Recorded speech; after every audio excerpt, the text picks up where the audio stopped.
السلام علیکم ورحمۃ اللہ وبرکاتہ۔ بسم اللہ الرحمن الرحیم۔ قتل حسین اصل میں مرگ یزید ہے۔ اسلام زندہ ہوتا ہے ہر کربلا کے بعد۔ کربلا کا واقعہ گزر جانے کے بعد جب یزید کو ہر طرف سے لعن طعن ہوئی اور ہر کوئی مظلوم حضرت حسین رضی اللہ تعالی عنہ کے بے گناہ قتل پر ظالم یزید کو برا بھلا کہنے اور بولنے لگا، اور ہر طرف سے امام زین العابدین اور سید زادیوں کی رہائی کے لیے آواز بلند ہونے لگی، تو یزید نے امام سجاد کو بلایا اور پوچھا کہ میں قیدیوں کو رہا کرنا چاہتا ہوں، آپ اس بارے میں کیا کہتے ہیں؟ امام سجاد نے فرمایا کہ میں شریک الحسین سے مشورہ کر کے بتاؤں گا۔ ناظرین، پھر حضرت امام سجاد نے حضرت زینب سے مشورہ کرنے کے بعد یزید سے کہا کہ ہماری کچھ شرائط ہیں، تو یزید نے امام سجاد سے کہا کہ اپنی شرائط بتائیں، تو امام سجاد نے یزید سے کہا کہ ہمارا لوٹا ہوا مال واپس کریں، ہمارے شہید افراد کے مبارک سر ہمارے حوالے کریں۔ ناظرین، یزید نے تمام شرطیں مان لی، لیکن جب یزید کی بہن حمالہ کو اس معاہدے کا علم ہوا تو شیطان صفت اور غصے سے لال ہو گئی اور کہا کہ قیدیوں کی شرطوں پر معاہدہ کیسے ممکن ہے؟ ناظرین، اس عورت نے تمام اہل شام کی عورتوں کو اپنے محل میں جمع کیا اور حضرت زینب اور تمام سید زادیوں کو بھی اپنے محل میں بلوایا۔ ناظرین، یزید کی بہن امالہ نے کھڑے ہو کر تمام شام کی عورتوں کے سامنے تکبرانہ انداز میں حضرت زینب کو مخاطب کر کے کہا کہ ہمارے اس محل کی دیواریں آسمان تک پہنچی ہوئی ہیں اور اس کا مالک عزت المآب یزید ہے، جس کی حکومت مشرق سے مغرب تک پھیلی ہوئی ہے، اس کے خزانے چاندی ہیرے جواہرات سے بھرے ہیں اور جس پر اللہ بھی راضی ہے، تبھی تو تم پر یزید کو فتح ملی ہے۔ اس کے بعد شام کی عورتوں کی طرف دیکھ کر اس نے حضرت زینب رضی اللہ تعالی عنہا سے کہا کہ تم بتاؤ تم کون ہو؟ اس پر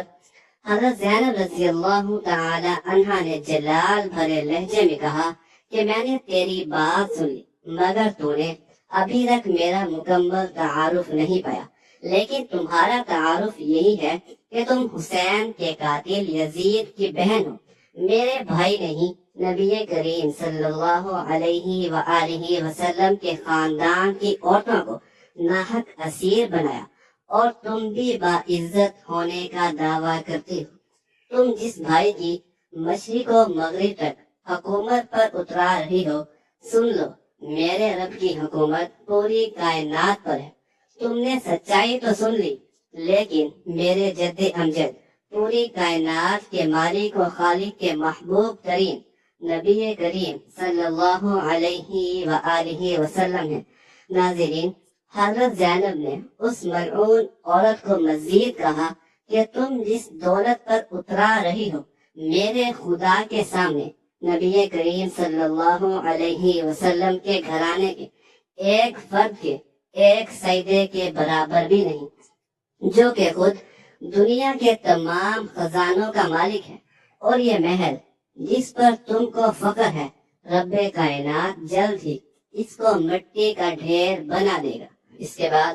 حضرت زینب رضی اللہ تعالی عنہا نے آسمان کی طرف ہاتھ اٹھا کر اللہ پاک سے دعا کی کہ اے رب کائنات، ہم تجھ سے راضی ہیں، تو بھی ہم سے راضی ہو جا۔ اس کے بعد محل میں موجود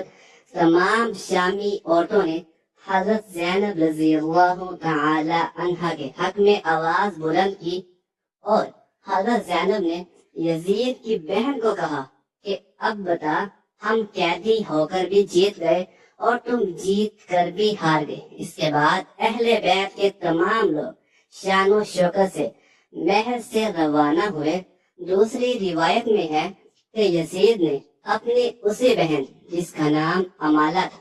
اس سے شادی کرنے کے لیے اسلام کے اصولوں میں تبدیلی کرنے کی کوشش کی، جس کی مخالفت پر اس نے حضرت حسین رضی اللہ تعالی عنہ کے قتل کو جائز قرار دینے کے لیے 70 علماء دین سے فتویٰ لے کر حضرت حسین رضی اللہ تعالی عنہ کو کربلا میں شہید کروایا۔ ناظرین، یہ قصہ تاریخ کا ایک باب ہے۔ اس قصے میں کتنی صداقت ہے اللہ یہ بہتر جانتا ہے۔ آئیے اب مستند روایات سے یہ جاننے کی کوشش کرتے ہیں کہ حضرت حسین رضی اللہ تعالی عنہ نے یزید کی بیعت کیوں نہیں کی تھی۔ حضرت حسین رضی اللہ تعالی عنہ نے اس ثابت قدمی کی مثال قائم کی۔ آپ کو ڈرایا دھمکایا گیا، آپ اور آپ کے ساتھیوں کو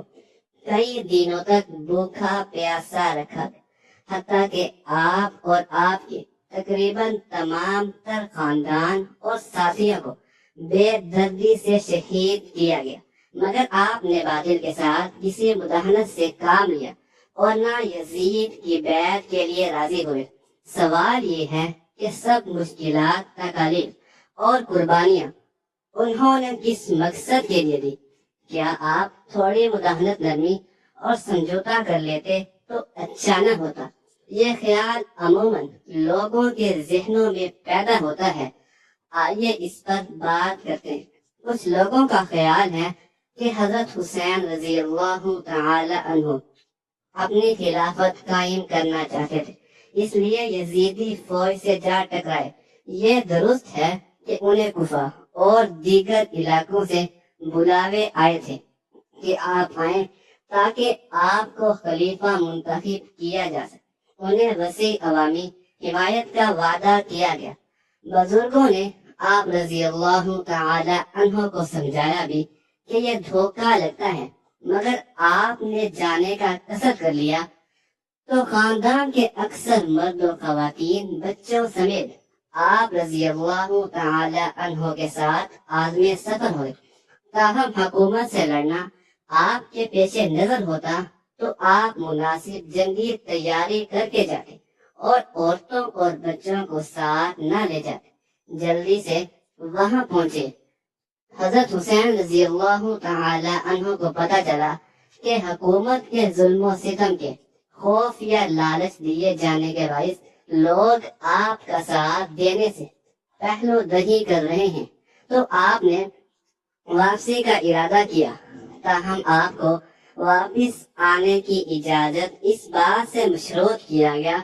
کہ آپ یزید کی بیعت کر لیں۔ آپ رضی اللہ تعالی عنہ مگر ایسا کرنے سے معتمد تھے۔ آپ نے مذاکرات کاروں کو یقین دلانے کی کوشش کی کہ میرا حکومت سے لڑنے یا حکومت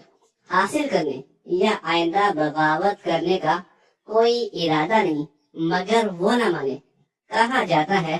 کہ یزید کا خود حضرت حسین رضی اللہ تعالی عنہ اور ان کے ساتھیوں کو قتل کرنے کا ارادہ نہیں تھا، مگر ان کے سپہ سالار خود کو شاہ سے زیادہ بادشاہ کے وفادار ثابت کرنے کی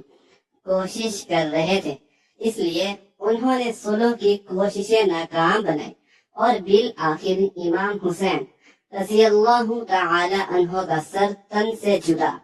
اور ان کے ساتھیوں کو خون میں نہلا دیا۔ جب یزید کو امام کا سر پیش کیا گیا تو کہا جاتا ہے انہوں نے آپ کے قتل پر دکھ کا اظہار کیا، لیکن دوسری طرف یہ بھی حقیقت ہے کہ یزید نے امام اور ان کے ساتھیوں کے قتل عام میں ملوث اپنے کسی عامل کے خلاف کوئی کارروائی کی ہی نہیں، انہیں کوئی سزا دی، بلکہ وہ اسی طرح اپنے عہدوں پر باقی اور ان کے معتبر رہے جس طرح قتل امام سے پہلے تھے۔ دراصل اس وقت جو حکومت قائم تھی وہ لوگوں کی آزاد مرضی سے منتخب نہیں ہوئی تھی، بلکہ ایک مروسی بادشاہ تھی جو لوگوں کو اپنی بیعت پر مجبور کر رہی تھی۔ اسی طرح بالجبر حکومت قائم کرنے اور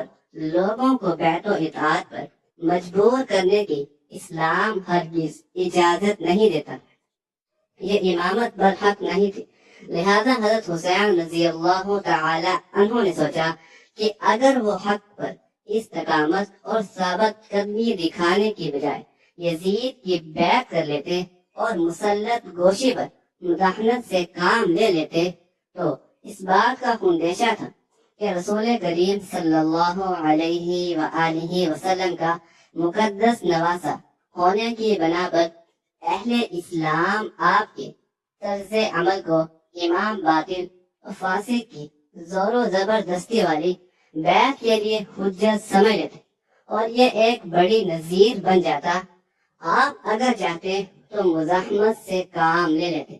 اور ظاہری طور پر یزید کی نقلی بیعت کر لیتے۔ اس طرح آپ اور آپ کے ساتھیوں کی جانیں بچ جاتی، مگر آپ نے ایمانی غیرت کا مظاہرہ کرتے ہوئے رخصت کی بجائے عزیمت کا رستہ اختیار کرنے کا فیصلہ کیا۔ یوں انہوں نے سکھا دیا کہ موت یا کسی دوسرے نقصان کے خوف سے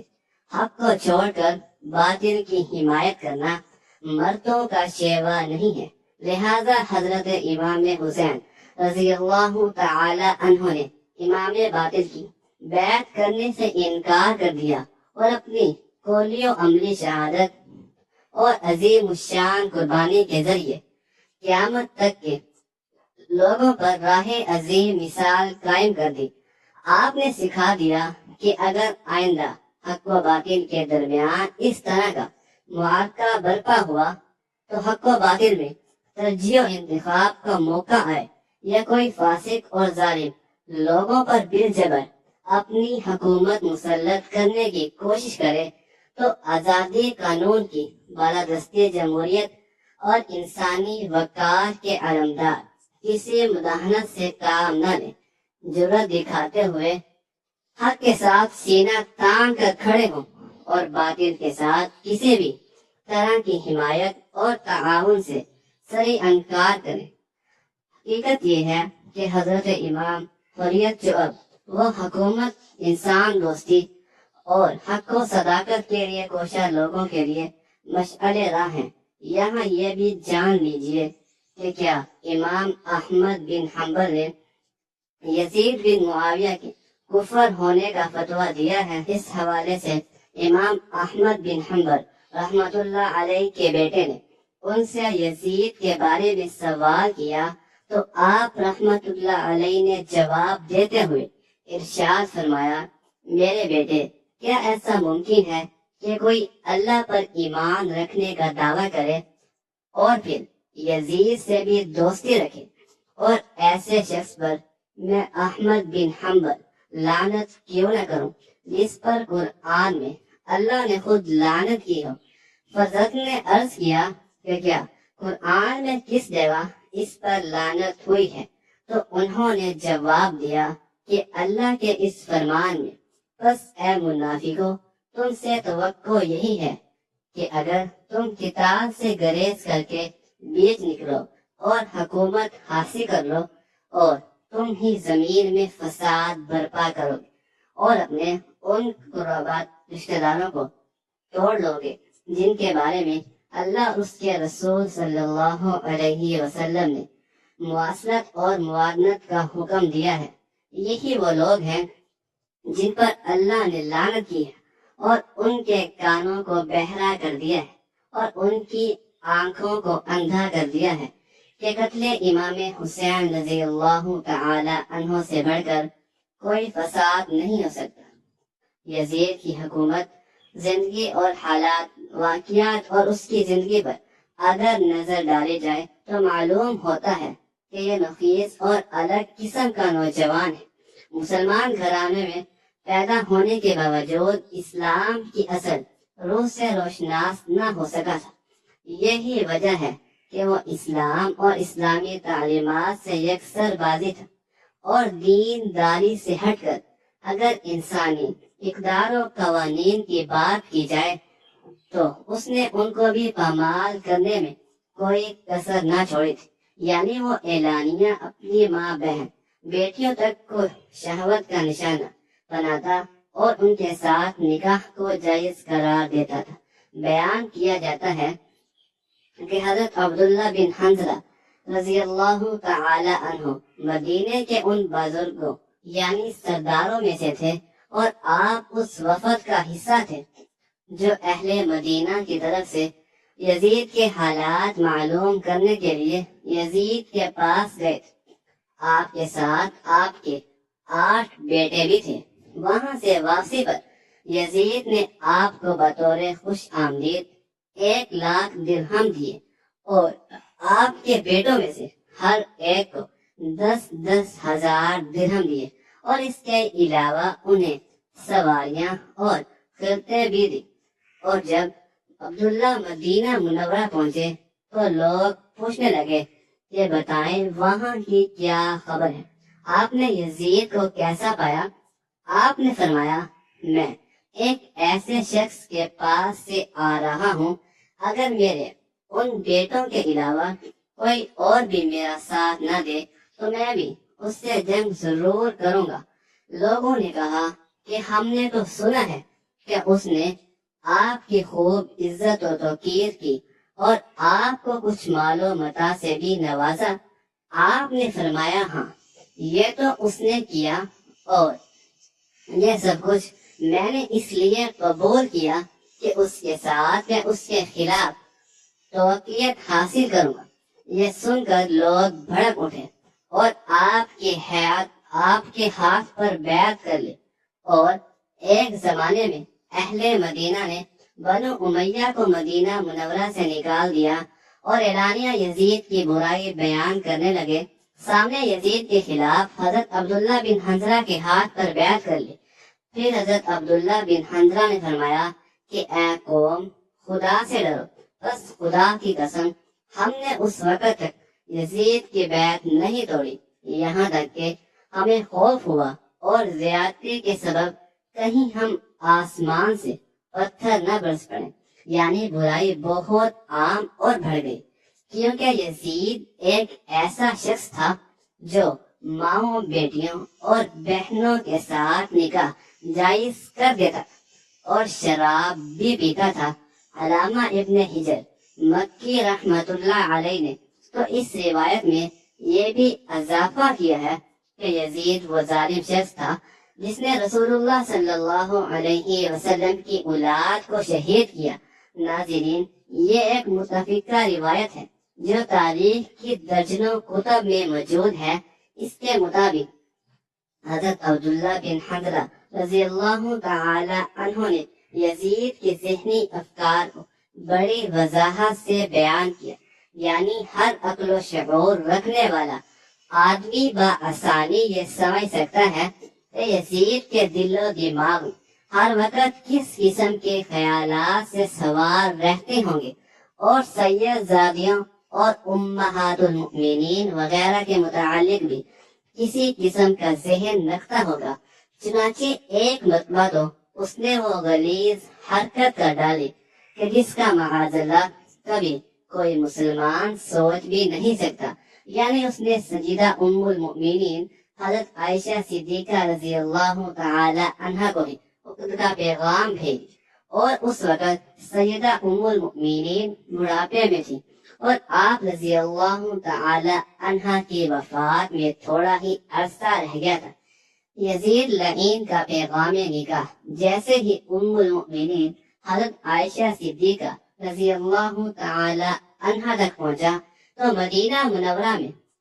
اس کا شور برپا ہو گیا۔ تمام اکابرین اسلام نے قرآن مقدس سے نصر دکھا کر اس بدبخت یزید کو بہت کچھ لعنت و ملامت کی۔ یہ بات جب یزید کے والد معاویہ تک پہنچی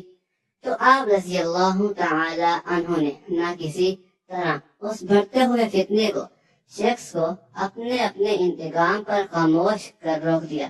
اور یعنی اس معاملے کو تول دیا بغیر ہی کسی کو خاموش کروایا۔ اس واقعے کا ذکر شاہ عبد الحق رحمت اللہ علیہ نے اپنے مشہور زمانہ کتاب مطراد النبوت میں اس مقام پر کیا لکھا ہے کہ یزید کے جوان مرنے کی وجہ لکھی ہے۔ آپ لکھتے ہیں کہ ایک تو یہی ہے کہ اس بدبخت نے ام المؤمنین سے اخت کی کوشش کی اور دوسرے یہ کہ اس نے حضرت امام حسین رضی اللہ تعالی عنہ کا خون نہ حق بہایا۔ ہم مزید دیکھتے ہیں کہ خداوند عالم امہات المؤمنین کو رسول اللہ صلی اللہ علیہ وسلم کی تعظیم و تکریم کے لیے امت پر حرام گردنا ہے، اس لیے یہ عورتیں جنت میں بھی پیغمبر خدا کی زوجیت میں ہوں۔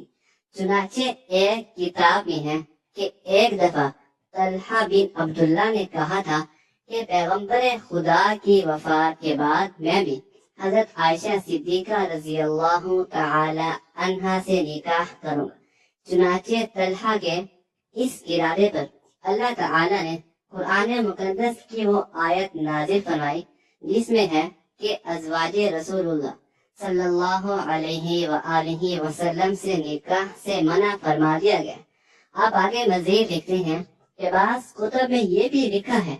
کہ یزید ملعون نے بھی ام المؤمنین حضرت عائشہ صدیقہ رضی اللہ تعالی عنہ سے وقت کی گواستگاری کی تھی، تب لوگوں نے اسے یہ آیت پڑھ کر سنائی اور وہ رک گیا۔ ناظرین، یہ غلیظ حرکت کس بنا پر تھی، اس کے بارے میں ہم کچھ نہیں کہہ سکتے،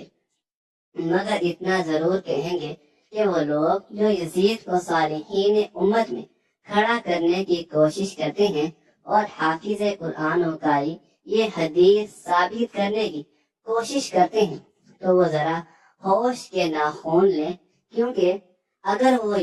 یعنی یزید ملعون قرآن و مقدس کے احکامات پر ایمان لاتا تو اس کی آنکھوں میں جناب رسول اللہ صلی اللہ علیہ وسلم کی عزت و توقیر ہوتی، اور وہ بھی کبھی ایسی ناشائستہ حرکت کرنے کی جرأت نہ کرتا۔ اللہ پاک ہمیں ہر برے عمل سے بچائے اور ہمارا خاتمہ ایمان پر فرمائے، آمین ثم آمین۔